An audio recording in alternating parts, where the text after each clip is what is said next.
इसके बाद में महासागरीय जलधाराएं,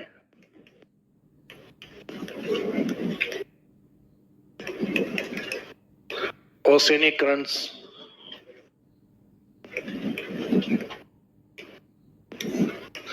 आप जिस समुद्र या सागर के नजदीक हो उस समुद्र का पानी किस प्रकार का है। अगर वहां पे हॉट करंट्स का इफेक्ट है,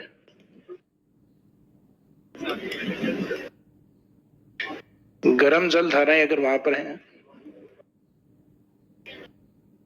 तो यह तय है कि आपके यहां मानसून एक्टिव रहेगा। आपके राज्य में या उस क्षेत्र में मानसून का प्रभाव या इफेक्ट होगा।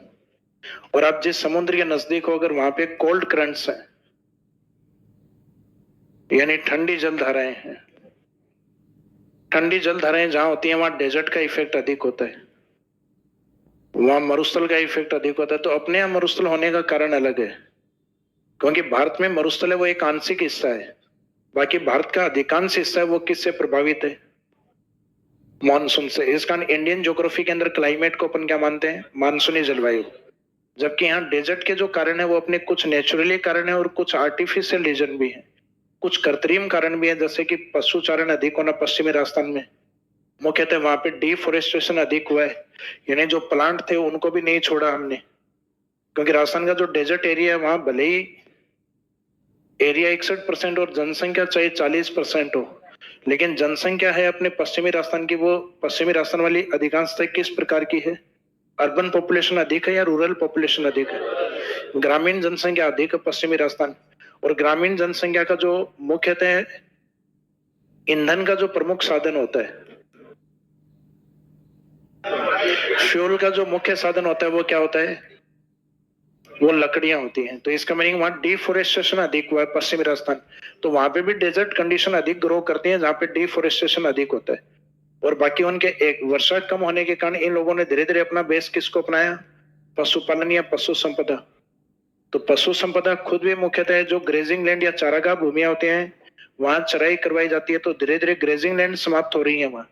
तो कुछ कृत्रिम कारण भी है और कुछ नेचुरली इफेक्ट भी है, जैसे अरावली का समानांतर होना, तो यह हमने स्थापित नहीं किया कि अरावली को उठा के ये लो इधर। तो इसका मीनिंग कुछ नेचुरली कारण और कुछ आर्टिफिशियल यानी कृत्रिम कारण है, दोनों ही कारणों से मरुस्थल का डेवलपमेंट हुआ है। तो इसमें हिंद महासागर में जो पाई जाती हैं जलधाराएं मुख्यतः हॉट करंट्स होती हैं, और कोल्ड करंट्स के एग्जाम्पल आपने वर्ल्ड ज्योग्राफी में बहुत सारी जलधाराओं के बारे में पढ़ा है, जैसे अफ्रीका के यहाँ मरुस्थल का होना कैनारी करंट्स, सहारा, यहाँ नामीब डेजर्ट, पेंगोला करंट्स, जैसे दक्षिणी अमेरिका के अंदर यहाँ पे पेरू की ठंडी जलधारा के कारण मुख्यतः आटाकामा डेजर्ट चिली का, जहां आटा भी कम और चिली भी कम, तो कहां पर है, चिली के अंदर आटाकामा डेजर्ट।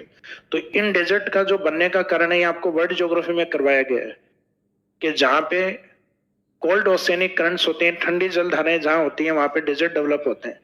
क्यों, क्योंकि जहां धारा ठंडी होगी वहां पे इवेपोरेशन रेट काफी कम होती है, वाष्पीकरण कम होता है, और जहां वाष्पीकरण कम होगा वहां क्लाउड्स नहीं बनेंगे, बादल, और बादल नहीं बनेंगे तो वर्षा उन क्षेत्रों में नहीं होती या बहुत ही कम होती है।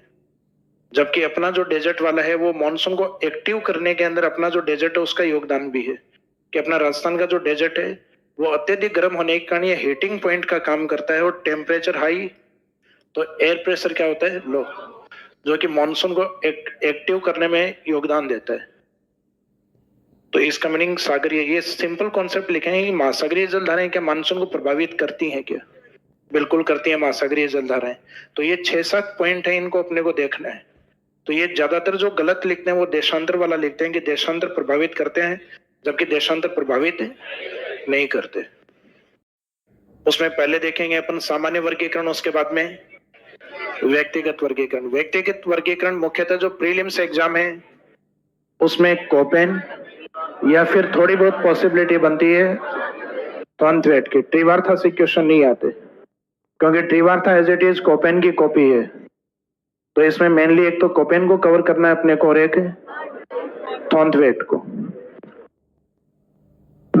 ये 1 मिनट में चाय पी लेता हूं, उसके बाद कंटिन्यूस कर।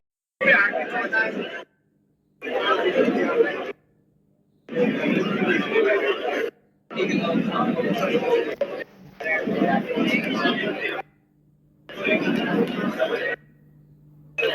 जो जनरल क्लासिफिकेशन या सामान्य वर्गीकरण है, सामान्य वर्गीकरण में राजस्थान के जो क्लाइमेट है उसको 5 भागों में बांटा गया है। और ऐसा आंसर जनरली तब तक देना है जब तक किसी व्यक्ति का नाम नहीं हो। सिंपल क्वेश्चन पूछा गया, राजस्थान की जलवायु के कितने भागों में बांटा गया? 5। राजस्थान के मेट्रोलॉजी डिपार्टमेंट के द्वारा जलवायु को कितने भागों में? 5। क्योंकि मौसम विभाग है वो व्यक्ति का नाम नहीं है। और राजस्थान के जलवायु को सामान्यतः कितने भागों में बांटा गया? तो भी 5।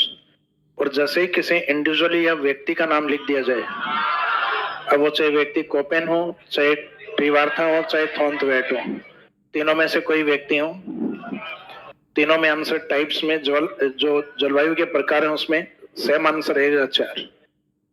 अब ये 5 भागों में बांटा जाता है, उसमें मुख्य बेस होता है वर्षा।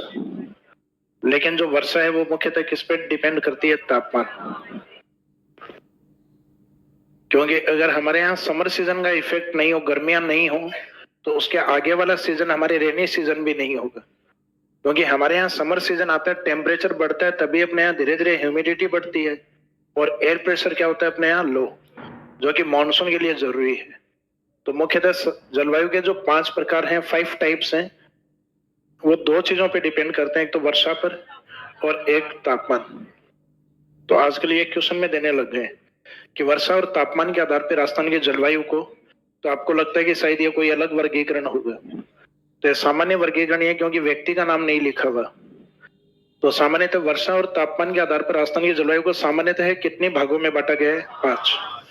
ऐसे EORO के जो एग्जाम थे उसमें पूछा गया था, तापमान और वर्षा पर आधारित राजस्थान की क्लाइमेट है उसको कितने भागों में डिवाइड किया गया है? तो 5। और ये 5 भाग लगभग आपको ध्यान है, क्योंकि इसी के अकॉर्डिंग राजस्थान में वर्षा का वितरण भी है। राजस्थान के पश्चिम में यहाँ वर्षा कम होती है, इस भाग को तो क्या बोला गया है? एरिड क्लाइमेट या शुष्क जलवायु। यहाँ स्केल थोड़े से अलग है आपके, जैसे डेजर्ट में तो अपन लेते हैं 0 से 25, यहाँ लेते हैं 0 से 20, लगभग 20-20 के स्केल से चलते हैं। लास्ट वाले में 40 का गैप लेना है। तो ये एरिड, सामने वाली ये जो क्लाइमेट है वो ये सेमी एरिड, एरिड से डबल वर्षा है, 20 से 40 सेंटीमीटर। फिर नेक्स्ट अरावली वाला पार्ट है वो है 40 से 60। ये वाला जो पार्ट है 40 अरावली के पश्चिम में और 60 अरावली के पूर्व में। तो 40-60 का एवरेज कितना होता है? तो राजस्थान में औसत 50 सेंटीमीटर वर्षा कौन से भौतिक प्रदेश में? अरावली में। Average 50 centimetre. ये क्वेश्चन आता भी है जनरली आइसो हाइट्स या समवर्षा रेखा को लेकर। फिर राजस्थान में जो वागड़ माही का जो मैदान है वो, और मुख्यतः हाड़ौती, इसको मानते हैं अपन अति आर्द्र, वेरी ह्यूमिड, और मैदानी भाग है इसको लेते हैं अपन आर्द्र। तो आर्द्र वाला है 60 से 80 और वेरी ह्यूमिड ये आता है 80 से 120। 80 और 120 का एवरेज 100 सेंटीमीटर। तो ये वेरी ह्यूमिड, ये ह्यूमिड एंड ये सब ह्यूमिड। अरावली की जलवायु को क्या बोलते हैं? उपार्द्र।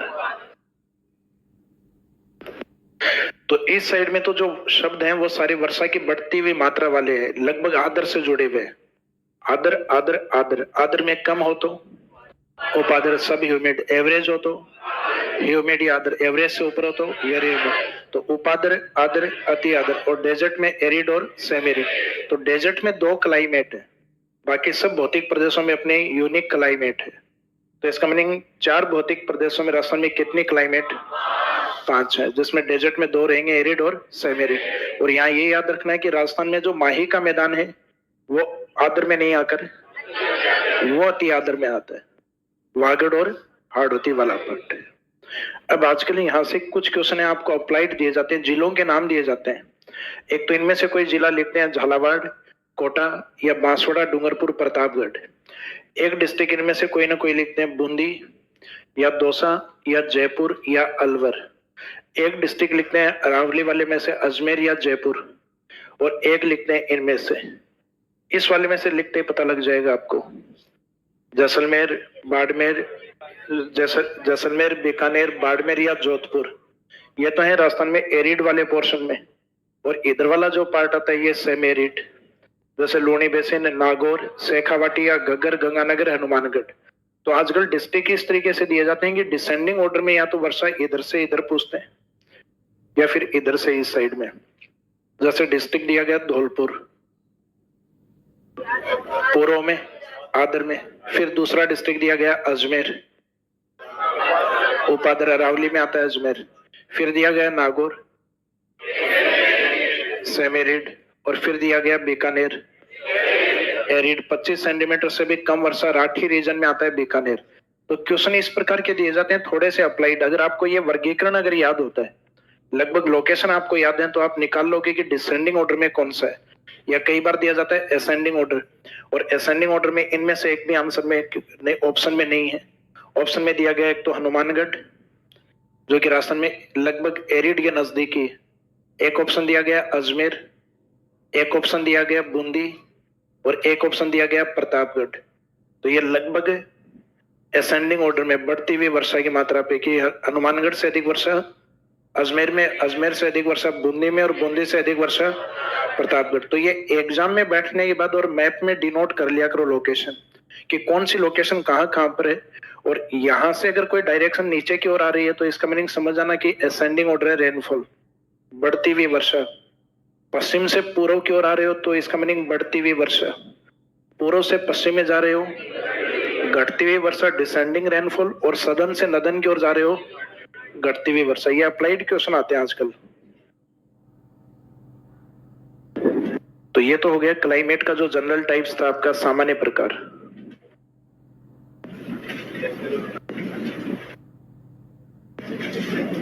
ये वाला। अब आता है नेक्स्ट कोपेन।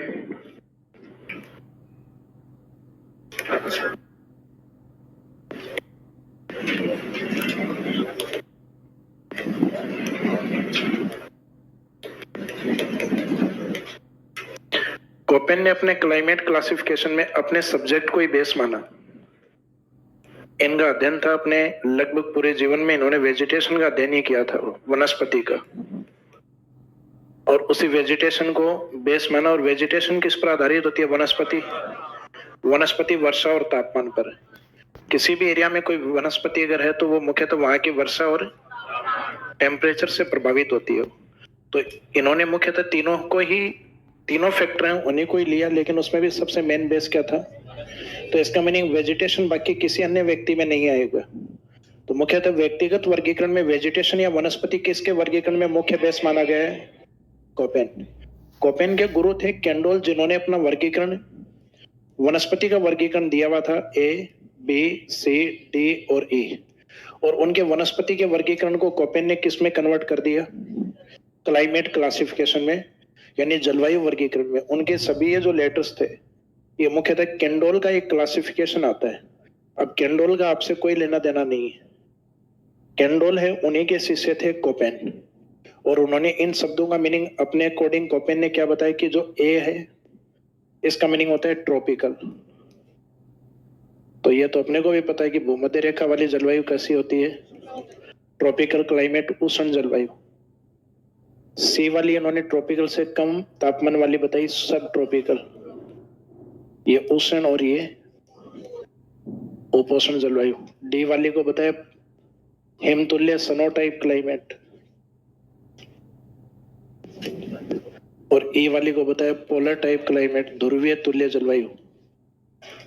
तो अपने को भी पता है कि ध्रुवों के नजदीक स्नोफॉल होता है, और जहाँ स्थायी बर्फ होती है वो पोलर टाइप होती है। तो राजस्थान में क्या स्नोफॉल होता है क्या? भाई स्नोफॉल होता है तो घुमाने के लिए कोई उत्तराखंड, हिमाचल, जम्मू कश्मीर नहीं लेके जाता। सब यही कहते हैं इंतजार कर, यहीं पे स्नोफॉल होगा। तो ना तो हिमतुल्य जलवायु होती है, ना पोलर टाइप। पोलर टाइप होती तो अपने कोई गाड़ियां वाड़ियां किसी के पास होती नहीं। रेंडियर होते या कुत्ते होते। और स्लेज गाड़ियां होती, वो बर्फ पे दौड़ती हुई होती, या सब स्केटिंग सीख के रखते, वो उछलते हुए आते। और अपने ऐसे घर नहीं होके अपने भी इग्लू होते, नीचे बर्फ पे रपट रपट के अंदर घुस रहे होते हैं। तो ध्रुवीय और हिमतुल्य जलवायु है ये राजस्थान में नहीं पाई जाती। तो इसका मीनिंग राजस्थान में 3 कैटेगरी है, जिसमें बी को अभी तक डिफाइन नहीं किया अपन ने। तो इसका मीनिंग ये बाकी जो और डिफाइन किए हैं ए, सी, डी और ई, इनमें जिन शब्दों को यूज किया वो शब्द प्रभावित हैं टेम्परेचर से। अगर किसी एरिया को आपने गर्म बोला है तो इसका मीनिंग आपने टेम्परेचर का यूज किया है। ट्रॉपिकल से कम तापमान बताया, सब ट्रॉपिकल, तब भी आपने टेम्परेचर का यूज किया है।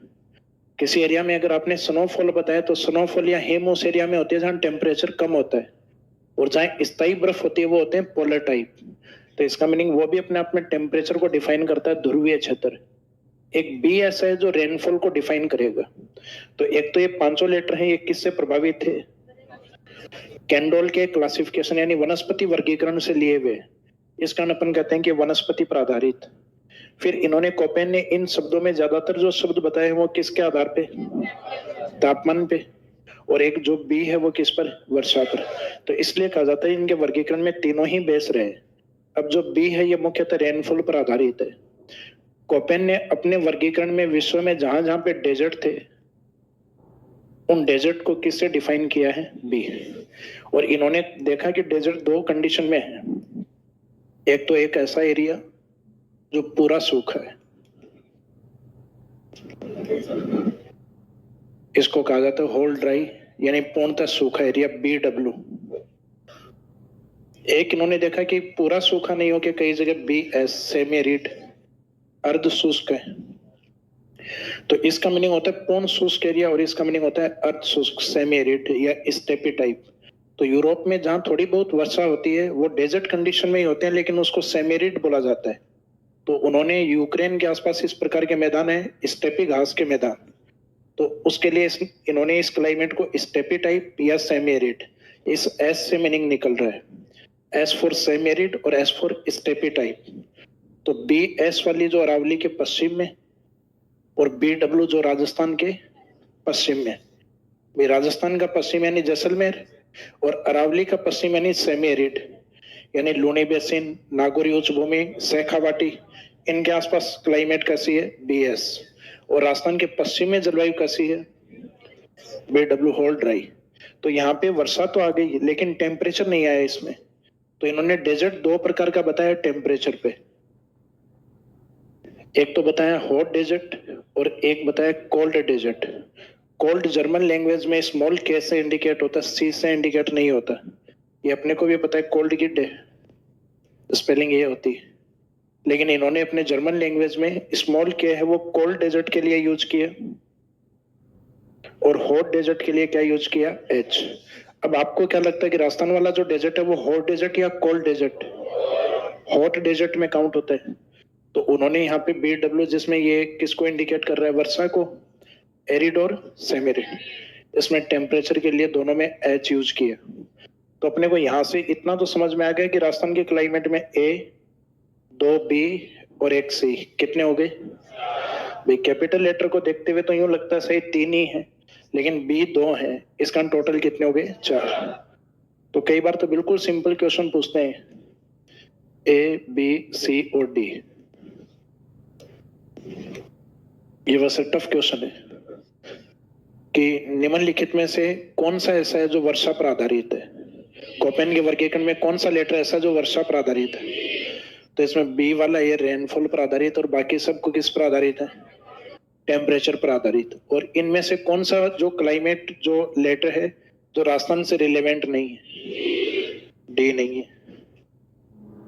अब कईयों को जिन्होंने वर्गीकरण ये नहीं पढ़े होते कोपेन वाले या समझ में नहीं आते, उनको लगता है कि भाई पूछा ही नहीं, इन्होंने 2A लिख दिया, 2B लिख दिया, 2C लिख दिया, 2D लिख दिया, उन्होंने पूछ लिया है। अब इसमें से राजस्थान में कौन कौन से हैं? A, B और C। B के कितने पार्ट हैं? BW और BS। इधर A और इधर C। तो ये तो हो गया ट्रॉपिकल और ये हो गया सब ट्रॉपिकल। ये उष्ण, ये उपोष्ण।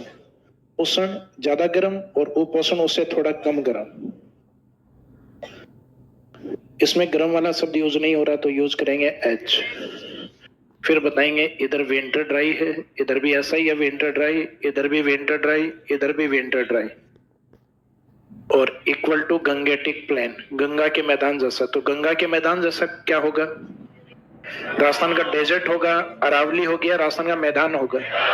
तो एक मैदान जैसा दूसरा मैदान ही हो सकता है, एक माउंटेन जैसा दूसरा माउंटेन हो सकता है, एक प्लेट्यू जैसा दूसरा प्लेट्यू हो सकता है। तो राजस्थान का जो मैदानी भाग है उसकी तुलना की है गंगेटिक प्लेन से। तो ये तो रहेगा राजस्थान के पूर्वी मैदान में, ये रहेगा राजस्थान के पश्चिमी शुष्क मरुस्थल। डब्ल्यू का मीनिंग है होल ड्राई, पूर्ण शुष्क, और एस का मीनिंग सेमी एरिड, अर्ध शुष्क। तो ये अरावली के पश्चिम में, ये राजस्थान के पश्चिम में, ये राजस्थान के पूर्वी मैदान में, और फिर राजस्थान का बचा हुआ हिस्सा है वागड़ और हाड़ौती। वागड़ का मीनिंग समझ गए? राजस्थान का माही का मैदान, और राजस्थान का मुख्यतः हाड़ौती वाला एरिया बूंदी को छोड़कर। किसको छोड़कर? वो लगभग किस में आएगा? एडब्ल्यू में। राजस्थान का जो बीडब्ल्यू है इसमें रहेगा जैसलमेर और बीकानेर संभाग। बीकानेर संभाग का मीनिंग समझ में आ गया? बीकानेर, चूरू, गंगानगर, हनुमानगढ़, इसके जिले याद नहीं करने, इसके याद करोगे दोनों मिक्स होंगे। फिर बीडब्ल्यू के रट लो कि जैसलमेर, बीकानेर, चूरू, गंगानगर, हनुमानगढ़, ये है तो आंसर क्या रहेगा? BWSW। और इनके अलावा पश्चिमी राजस्थान का कोई भी जिला अगर आ गया, एक सिरोही को छोड़कर, क्योंकि सिरोही डेजर्ट में काउंट नहीं होता, तो इनको छोड़कर बाकी जिले किस में रहेंगे? BSSW में रहेंगे, पश्चिमी राजस्थान वाले। सिर्फ ये जिले याद होने चाहिए, जैसलमेर और बीकानेर संभाग। बीकानेर संभाग यानी बीकानेर, चूरू,